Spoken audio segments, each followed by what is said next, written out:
Pak Muhammad Saididu selaku aktivis yang juga sering membersamai kita dalam sejumlah perjuangan, baik itu pagar laut, melawan oligarki PEK 2, Aguan, Antoni Salim, dan yang lainnya. Hari ini juga kita undang beliau untuk menyampaikan pandangannya untuk masalah bangsa yang juga ini penting untuk masa depan manusia merdeka. Buat beliau kami persilakan. Assalamualaikum warahmatullahi wabarakatuh. Terima kasih teman-teman semua.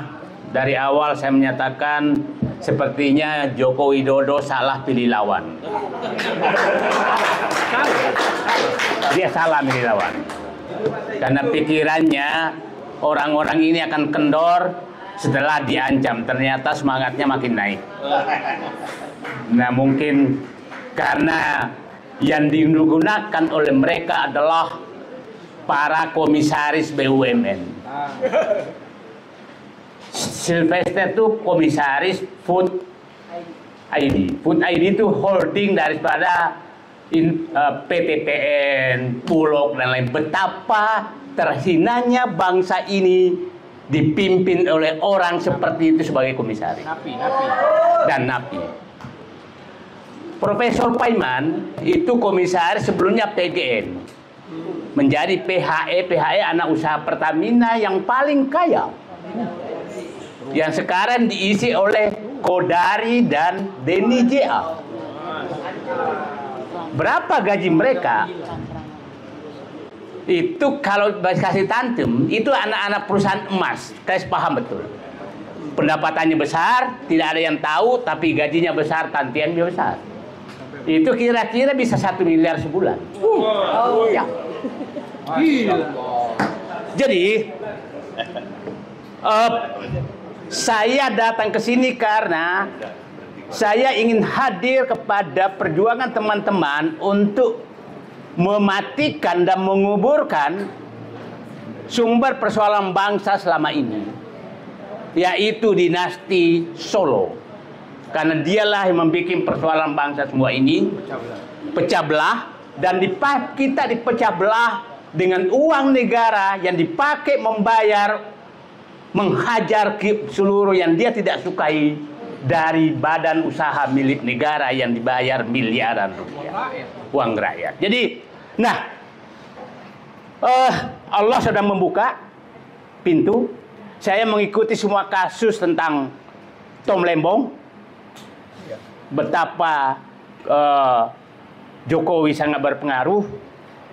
Dan kemarin langsung setelah Prabowo menunjukkan sinyal, hei Solo, pengaruhmu sudah mau saya amputasi. Istilahnya begitu. Ya.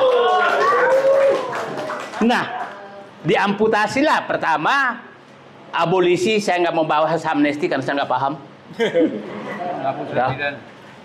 Bukan kasusnya, jadi saya nggak paham. Ya.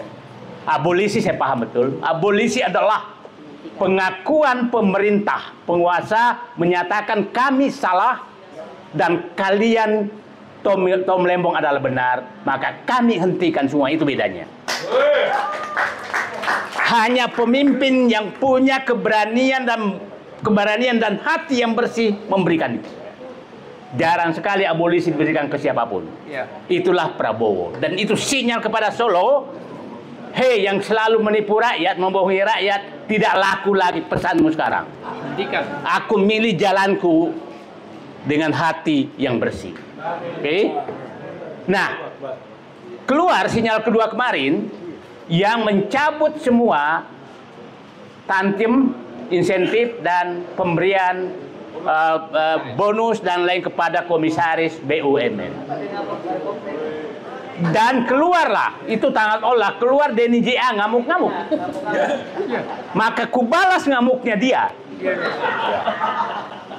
Ngamuknya dia, terbuka semua bahwa ternyata mereka itu masuk ke BUMN untuk merampok negara, untuk menghajar negara.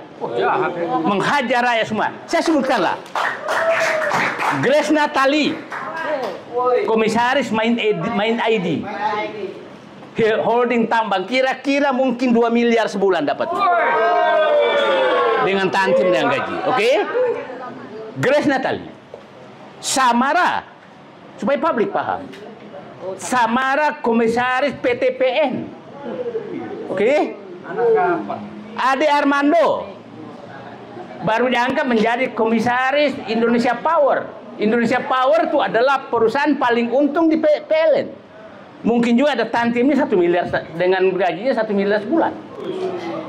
Jadi, nah, terus ada gitaris Garing, Ganesha. Giring ya. Giring menjadi komisaris JMF, anak perusahaan Garuda. Yang untung di Garuda hanya JMF. Jadi mereka tuh memilih anak-anak perusahaan yang besar yang tersembunyi yang dapat penghasilan besar. Siapa yang gitaris lagi? Eko Yofi. Nah, saya nggak hafal saya. Komisaris pupuk. Apa urusannya gitar sama pupuk? Nggak ada. Nah, jadi betapa rusaknya negeri ini oleh Joko Widodo dan mereka dibayar miliaran untuk memecah belah bangsa. Jadi saya minta seluruh rakyat Indonesia apabila melihat wajah-wajah mereka, tanya mereka, uangmu halal nggak untuk menghancurkan? Ya, dan saya yakin di tempat lain juga melakukan hal yang sama. Jadi mari kita menandai mereka selama 10 tahun. Masih ingat dulu Kartika Jumadi? Ya, Jasmet? Dia kan komisaris juga. Jadi betul-betul dirusak semua ini. Dan saya pikir ini tidak lepas dari tanggung jawab Erick Thohir juga. Dan saya berterima kasih kepada Prabowo mengambil sikap mencabut itu semua. Tapi bapak-bapak dan ibu jangan nggak usah dicabut pun masih besar sekali gajinya. Gaji kira-kira Deniji Allah. Saya yakin gaji di PHI itu mungkin dengan lain-lain 150 sampai 200 juta sebulan. Yang dicabutkan hanya yang tantiemnya. Nah, kok masih ngamuk-ngamuk? Sementara teman-teman semua berjuang di sini mengeluarkan dompetnya dan dituduh pula ada orang besar di baliknya. Jadi yang ada orang besar di baliknya adalah teman-teman Bapak berdebat di TV. Itulah orang besar baliknya, namanya Joko Widodo yang menempatkan mereka menjadi komisaris dan minimal komite audit di BUMN untuk memecah belah bangsa. Dibolak-balik. Dialah orang besar. Di baliknya ini semua kerusakan bangsa ini dengan menggunakan uang negara untuk menggaji mereka, memaki-maki semua orang. Yang saya selalu katakan mereka, saya berikan gelar mereka juru maki. Bukan, ya, memaki-maki orang. Suka memaki-maki orang digaji negara. Cobalah ikuti apa kata-kata penghinaan Raja Juli. Siapa Raja Juli? Menteri Kehutanan terhadap Prabowo. Apa kata-kata penghinaan siapa kepala kantor komunikasi Presiden kepada Prabowo? Apa piagam diberikan Samara kepada Prabowo? Apa? Grace Natali? Tapi orang seperti ini kok digaji miliaran? Terus orang-orang yang berjuang seperti ini dianggap musuh. Saya pikir Presiden Prabowo mudah-mudahan melanjutkan jalan yang benar dengan 2 tanda, yaitu memberikan abolisi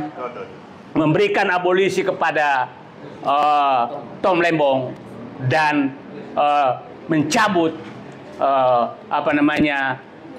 kenikmatan berlebih pada komisaris BUMN, dan saya berharap dilanjutkan dengan pemecatan mereka di BUMN.